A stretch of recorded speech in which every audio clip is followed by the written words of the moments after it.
I always try to bring a sense of gratitude and dignity and hope into the weavings.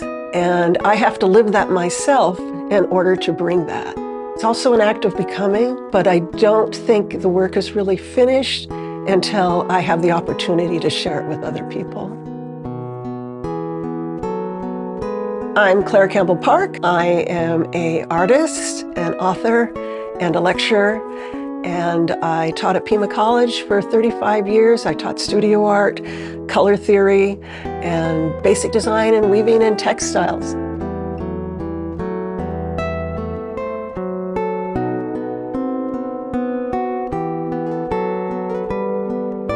I came here for the job. I didn't know anything about Tucson, and I just absolutely loved the desert. It's just beautiful. The diversity of the desert, the light, the color is a big influence on my work.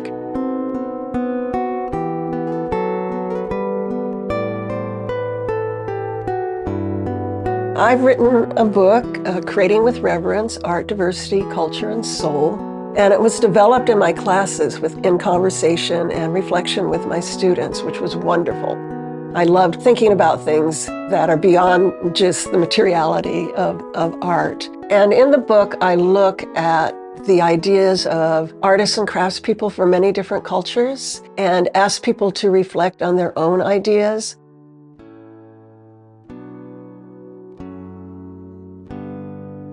When I was 18, my parents moved to Montana. All those years, I've go back every summer and help with the cherry orchard, and totally different life. My parents' property in Montana was right on a lake, and it was just incredibly beautiful. It gave that sense of space, and I think that's really where my appreciation of space really gelled.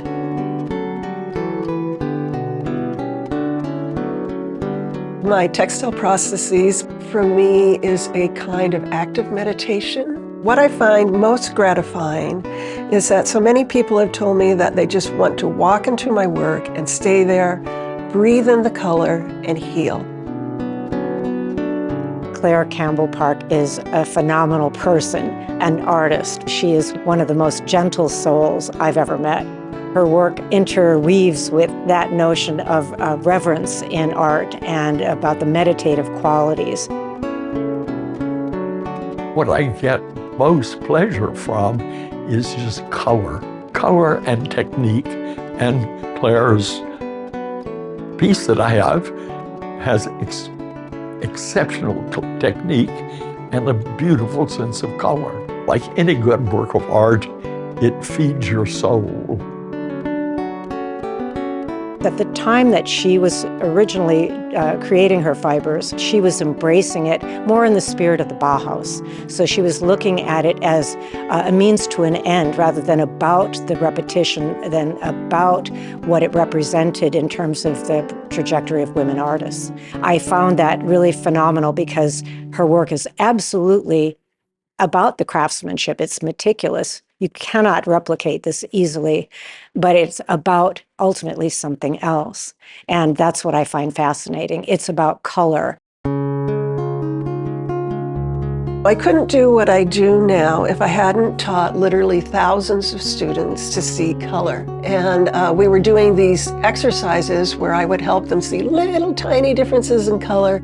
And at first they thought I was nuts, but then they started seeing for themselves. And it just brings a lot of joy to life. But it's not only the amount of color it's next to, it's the color itself, it's the other colors, it's all relational. And that's what makes it fascinating. Right now I'm using two different kinds of materials. I use the 16-2 linen for my weavings, and I'm using cut paper strips for the paper weavings. The linen frustrates me some because there are only 65 colors available, so I have to blend visually like crazy. And one of the reasons I use the colored paper is because I have hundreds of colors to work with, and it gives me a different kind of freedom in that work.